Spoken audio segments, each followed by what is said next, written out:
नमस्कार बच्चों, math concept गुरु channel में आप सभी का स्वागत है। बच्चों, इससे पहले वाले एपिसोड में हम लोग 7 क्वेश्चन तक देखे हुए हैं। अब उसके आगे हम लोग इस एपिसोड में देखते हैं। तो बच्चों, मेरा एमीटर के बारे में जानकारी लिए थे, सीरीज क्या होता है वो भी हम देखे थे। अब इलेक्ट्रिक सर्किट क्या होता है वो भी हम लोग देख चुके हैं। आज की इस एपिसोड में हम लोग 8वां नंबर से स्टार्ट करते हैं, जितना दूर तक जाएगा। अगर वीडियो ज़्यादा लंबा होने लगे तो फिर उसको एपिसोड में चेंज कर देंगे। तो 8वां नंबर का क्वेश्चन क्या बोलता है, resistance of a voltmeter should be small as possible. मतलब कि रेसिस्टेंस मतलब प्रतिरोध, ऑफ मतलब का, ए मतलब एक, वोल्टमीटर का रेसिस्टेंस शुड बी होना चाहिए। शुड मतलब चाहिए, बी मतलब होना चाहिए, इसको समझेंगे। एज स्मॉल एज पॉसिबल मतलब कि पॉसिबल का, पॉसिबल मीन्स, पॉसिबल मतलब कि हिंदी में बोल सकते हैं संभव। ये जो पॉसिबल है, और एज स्मॉल एज मतलब कि जितना छोटा उतना, इसको हम लोग हिंदी में क्या बोलेंगे, जितना छोटा उतना। ये जो मीनिंग है बच्चों, एज स्मॉल एज का मतलब जितना छोटा उतना, पॉसिबल मतलब संभव। तो रेसिस्टेंस प्रतिरोध, ऑफ मतलब का, ए वोल्टमीटर का प्रतिरोध शुड भी होना चाहिए, जितना छोटा उतना संभव। जितना छोटा उतना संभव है उतना वोल्टमीटर का रेसिस्टेंस होना चाहिए। ये क्या सही है ये स्टेटमेंट, उसको हम लोग समझेंगे। समझ के हम लोग ट्रू फॉल्स इसमें आंसर देंगे। तो बच्चों, रेसिस्टेंस क्या होता है? रेसिस्टेंस को हिंदी में बोलते हैं प्रतिरोध। और प्रतिरोध क्या होता है कि एक प्रॉपर्टी का नाम है जो फ्लो ऑफ करेंट को अपोज करता है, मतलब कि रुकावट पैदा करता है उसमें बढ़ने के लिए। और प्रतिरोध को हम लोग किससे किससे डिनोट करते हैं? एक इस तरह का रहता है सिंबल, ये मेरा रेसिस्टेंस का सिंबल है। और इसका जो यूनिट है जिसमें हम लोग ये मेजर करते हैं, उस यूनिट को बोलते हैं ओम। एक साइंटिस्ट के नाम से हम लोग इसका यूनिट सीखे हुए हैं, ओम। ये ओम है, जॉर्ज साइमन ओम के नाम पे उसका वैल्यू रखा गया, उसका यूनिट रखा गया। तो बच्चों, ये क्यों रखा गया, इसको भी हम लोग धीरे धीरे सीखते हुए चलेंगे। या तो कहीं आया भी है इससे पहले वाले टर्म में, जिन बच्चों ने नहीं देखे हैं वो एपिसोड बाय एपिसोड अगर देखते जाएंगे तो उसको आंसर मिलते जाएगा। और हम तो जहाँ जहाँ आ रहा है वहाँ वहाँ हमको बताना है, जिससे क्या होगा कि आप लोग को याद होते हुए भी चलेगा। तो रेसिस्टेंस एक प्रॉपर्टी का नाम है जो करेंट को अपोज करता है, इतना हम लोग समझ रहे हैं। और रेसिस्टेंस का यूनिट क्या रहता है? ओम रहता है, और ये इस तरह का सिंबल रहता है उसका। तो बच्चों, रेसिस्टेंस हम लोग मोटा मोटी समझ रहे हैं। कोई भी इलेक्ट्रिकल सर्किट में उसका अपना एक प्रॉपर्टी होता है जो करेंट को अपोज करता है, और उसी को हम लोग क्या बोलते हैं? रेसिस्टेंस बोलते हैं। अगर डिफिनेशन देना रहेगा तो आप लोग अगर समझे हुए रहिएगा तो उसको आप इजीली लिख सकते हैं कि resistance is the property of any electrical circuit which opposes the flow of electric current. या हम ऐसे भी बोल सकते हैं कि resistance is the property of material which opposes flow of current through it. मतलब कि इसके द्वारा जो करंट मेरा फ्लो होता है मटेरियल के द्वारा, उस करंट को अपोज करता है रेसिस्टेंस, उसी को हम रेसिस्टेंस बोलते हैं। अब आया वोल्टमीटर। वोल्टमीटर क्या है? एक ये और एमीटर, आमीटर या वोल्टमीटर दोनों मेरा क्या है, एक इंस्ट्रूमेंट का नाम है। आममीटर क्या करता है, करंट को मेजर करने के लिए उपयोग करते हैं, और वोल्टमीटर क्या होता है, वोल्टेज को मेजर करने के लिए उपयोग करते हैं। तो वोल्टेज जो है बच्चों, उसको हम लोग पोटेंशियल डिफरेंस भी बोलते हैं। क्या बोलते हैं, पोटेंशियल डिफरेंस भी बोलते हैं उसको। यहाँ पर लिखते हैं पोटेंशियल डिफरेंस भी बोलते हैं, पोटेंशियल डिफरेंस। अभी इतना ही सीखना है कि पोटेंशियल डिफरेंस का, वोल्टेज का दूसरा नाम भी है पोटेंशियल डिफरेंस। और ये जो पोटेंशियल डिफरेंस है या वोल्टेज है, इसको हम लोग किससे मेजर करते हैं, जैसे रेजिस्टेंस को ओम से मेजर किए, उसी तरह हम लोग पोटेंशियल डिफरेंस को या वोल्टेज को हम लोग वोल्ट से मेजर करते हैं, और भी लिखते हैं, शॉर्ट फॉर्म में भी लिखेंगे या वोल्ट लिखेंगे। उसी तरह जैसे करंट का हम लोग किए थे एम्पियर, तो एम्पियर के जगह में ए लिखते थे। तो इसमें क्या बोलता है, अब इसको समझना है कि resistance of voltmeter should be as small as possible. तो जो वोल्टमीटर का रेसिस्टेंस होता है वो जितना छोटा होगा, जितना छोटा होने का संभव होगा उतना होना चाहिए। क्या ये सही है, उसको हम लोग अब देखते हैं क्या है। तो बच्चों, वोल्ट मीटर अगर आ जाए लिखने के लिए, व्हाट इज़ वोल्ट मीटर, इसको हम लोग कैसे लिख सकते हैं।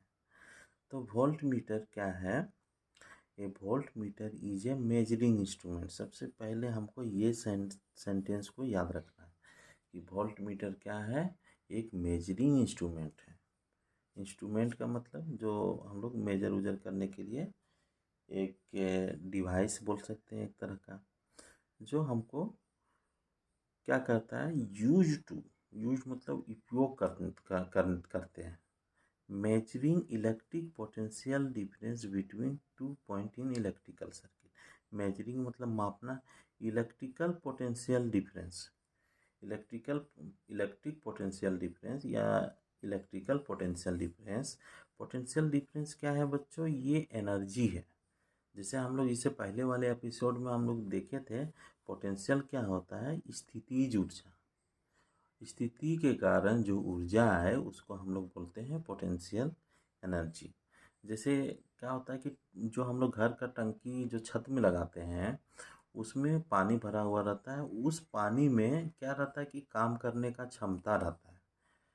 इसीलिए उस पानी टंकी में क्या बोल सकते हैं, पोटेंशियल एनर्जी। तो पोटेंशियल एनर्जी एक प्रकार का स्थितिज ऊर्जा है जो स्थिति के कारण होता है। जब तक उस पानी को नहीं खोला जाए तब तक वो एनर्जी अपना रिलीज करेगा नहीं, मतलब कि एक अपने को बचा के रखेगा, वो एनर्जी अपने को बचा के रहेगा। जितना पानी रहेगा उतना ही वो एनर्जी बचा के रखेगा। जैसे धनुष को हम खींच लिए, जब तक हम खींचे हुए हैं तब तक उसमें क्या है, उस तीर में पोटेंशियल एनर्जी मेरा है।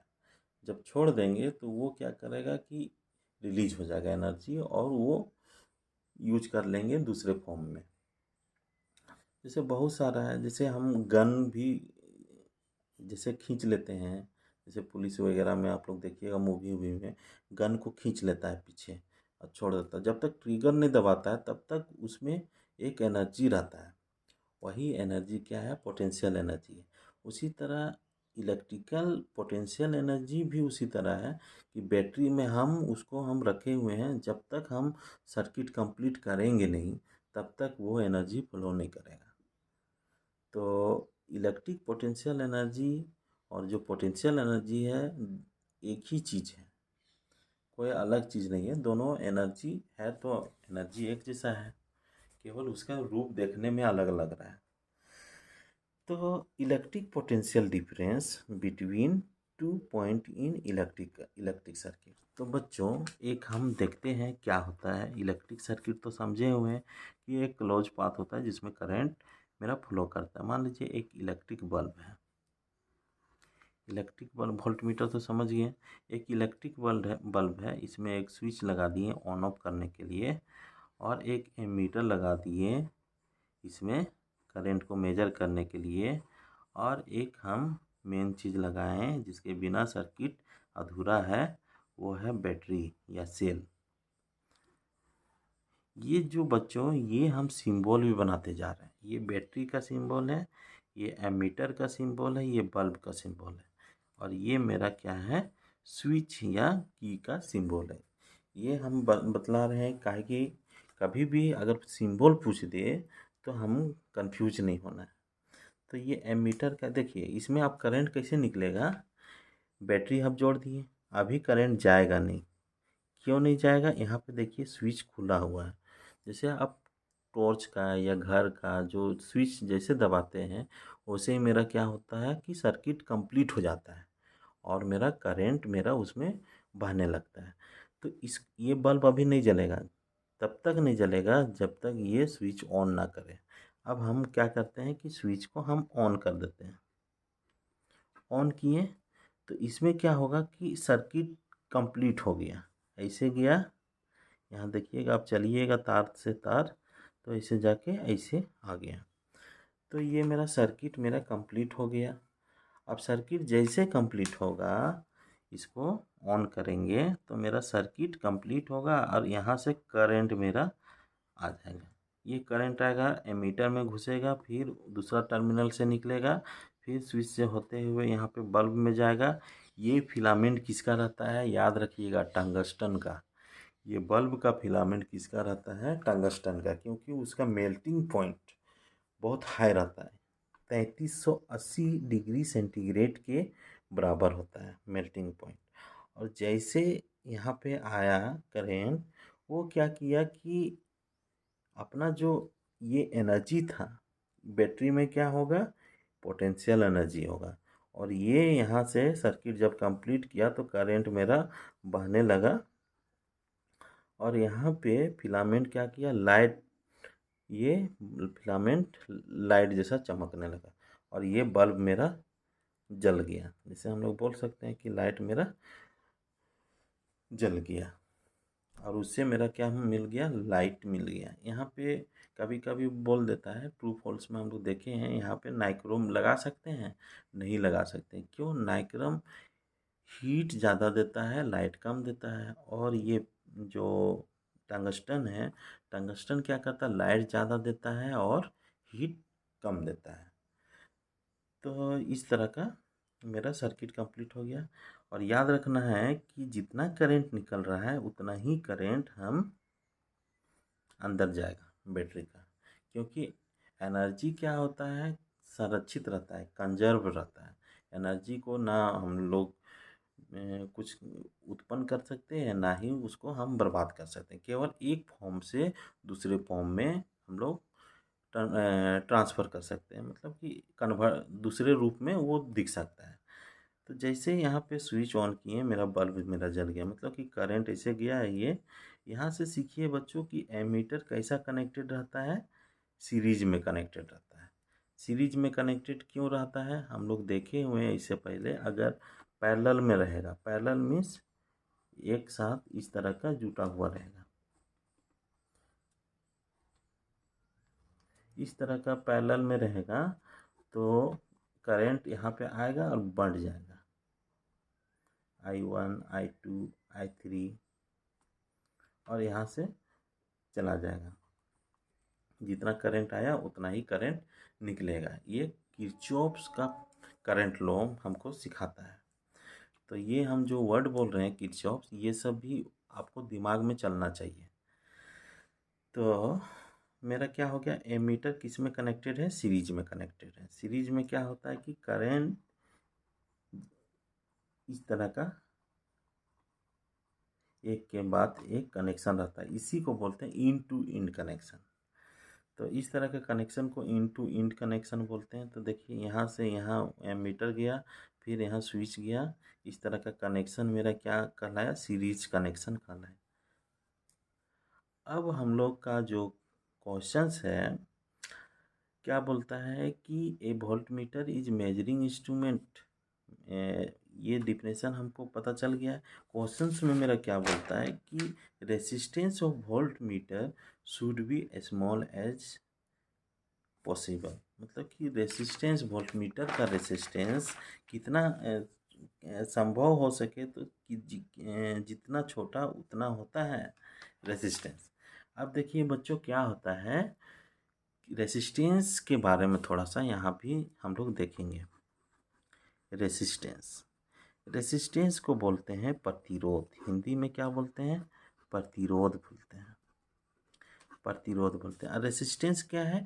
Property of electrical circuit which opposes the flow of electric current through it. जैसे ये सर्किट है मेरा, ये सर्किट का एक प्रॉपर्टी है जो क्या करेगा, करंट को अपोज करेगा। ऐसा थोड़ी है कि हम यहाँ पे बैटरी जो ऑन कर दिए तो पूरा इसका जो मैक्सिमम करंट है, करंट निकाल सकता है वो निकाल दिया, नहीं है। वो इलेक्ट्रिकल सर्किट उसको ये करता है कि मेरे थ्रू इतना ही करंट जाता, तो वही है रेसिस्टेंस। तो और रेसिस्टेंस का हम क्या डेनोट करते हैं? इस तरह का सिंबल है रेसिस्टेंस का।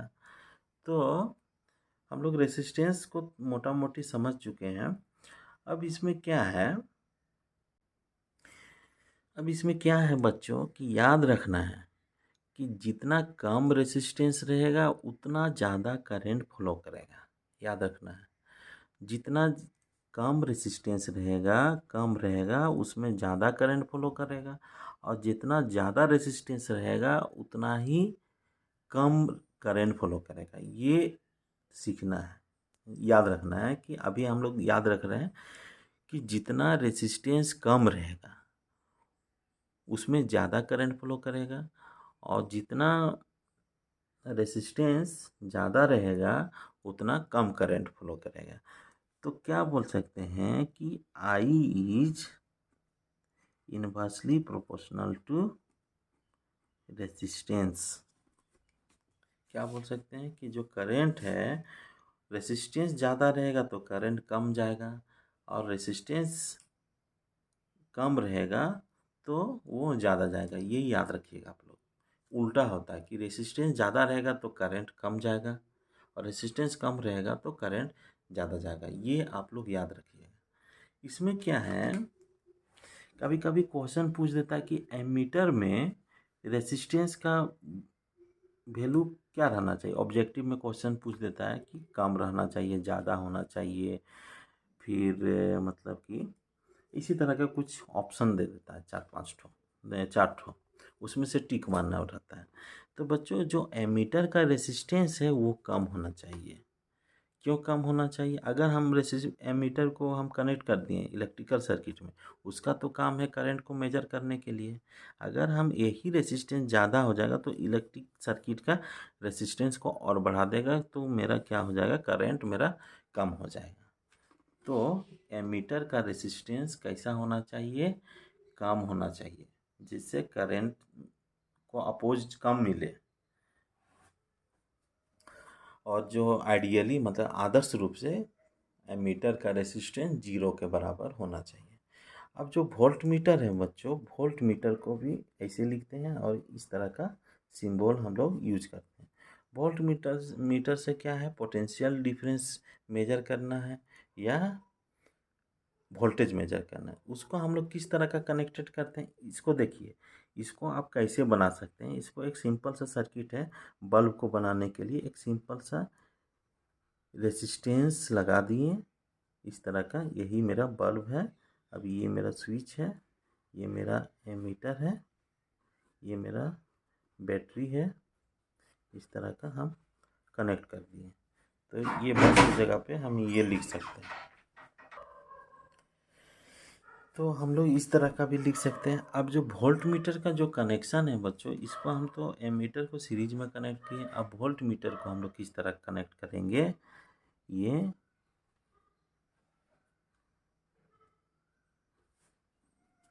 ये क्या है कि इस और इस पोटेंशियल में, इस और इस पॉइंट में हम लोग जोड़ दिए वोल्ट मीटर को।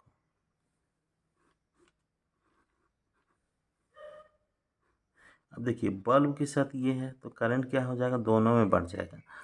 तो ये मेरा क्या किस तरह का कनेक्शन कहलाता है? Parallel connection. तो याद भी रखना है कि वोल्ट मीटर किससे कैसा कनेक्शन में रहता है? तो पैरेलल कनेक्शन में रहता है। पैरेलल कनेक्शन में हम लोग उसको यूज़ करते हैं। क्यों यूज़ करते हैं? क्या कि इस पॉइंट, यहाँ पे बल्ब जो है इस पॉइंट का और इस पॉइंट का हम लोग का वोल्टेज डिफरेंस देखना है, और वोल्टेज डिफरेंस होगा तभी मेरा करंट फ्लो करेगा। तो ये जो मेरा वोल्ट मीटर है वो क्या करता है कि वोल्टेज का डिफरेंस या पोटेंशियल डिफरेंस को मेजर करता है। ये तब मेरा ये पता चलता है कि इसके अक्रॉस एक छोर से दूसरी ओर कितना वोल्टेज डिफरेंस है। तो ये पैरेलली कनेक्शन करते हैं। जब करंट यहाँ पे आता है तो ये दो रास्ता में जाता है, एक ये एक ये। तो बच्चों ये जो मेरा वोल्ट मीटर है, अगर ये इसमें रेसिस्टेंस कैसा होगा, इसका प्रॉपर्टी किस तरह का होगा? इसका जो रेसिस्टेंस होगा हाई होगा। हाई किस लिए होगा? अगर ये लो रहता तो इसी में ज़्यादा करंट चला जाता, इसमें कम करंट जाता है। अगर इसमें हाई रहे, एकदम ज़्यादा से ज़्यादा, एकदम इन्फिनाइट रेसिस्टेंस रहे, तो इसमें बहुत कम मात्रा में करंट जाएगा, जो सर्किट ये बल्ब में कोई इफेक्ट नहीं पड़ेगा। और वो क्या करेगा, वहाँ पे पॉइंटर रहेगा और उसमें क्या है, एक मूवमेंट रहता है, वो पॉइंटर मूव करवा देगा और उससे हमको ये पता चल जाएगा कितना वोल्टेज है इसके इसके बीच में।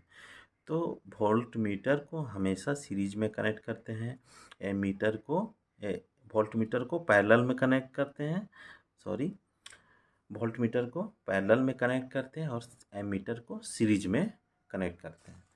तो ये मेरा समझ में आ गया। और दूसरा चीज़ समझ में आ गया कि हाई रेसिस्टेंस होना चाहिए। वोल्ट मीटर का जो सर्किट है उसमें हाई रेसिस्टेंस होना चाहिए, और रेसिस्टेंस हाई होना चाहिए, इसमें कम होना चाहिए। तो यहाँ पे बोल रहा है resistance of voltmeter should be as small as possible. क्या वोल्ट मीटर का रेसिस्टेंस छोटा से छोटा होना चाहिए? तो नहीं, नहीं होना चाहिए। क्यों नहीं होना चाहिए? क्योंकि इसी में करंट चला जाएगा, बल्ब में तो जाएगा ही नहीं। तो बल्ब में नहीं जाएगा तो उसका इफेक्ट कम पड़ेगा हमको। वोल्ट मीटर में रेसिस्टेंस ज़्यादा रहेगा जिससे करंट मेरा कम फ्लो करेगा। तो ये मेरा क्या हो जाएगा, resistance of voltmeter should be small as possible, ये हो जाएगा फॉल्स। हमको हाई रखना है। हाई किस लिए रखना है? क्योंकि हमको तो बल्ब का ही ना वो निकालना है। अगर वोल्ट मीटर ही ले ले उस करंट को तो वो मेरा क्या हो जाएगा, मतलब सर्किट का एक्चुअल वैल्यू नहीं दे पाएगा। तो अब मिलते हैं बच्चों नेक्स्ट एपिसोड में। अब अगला क्वेश्चन 9 तक है। वीडियो को देखने के लिए आप सभी का धन्यवाद।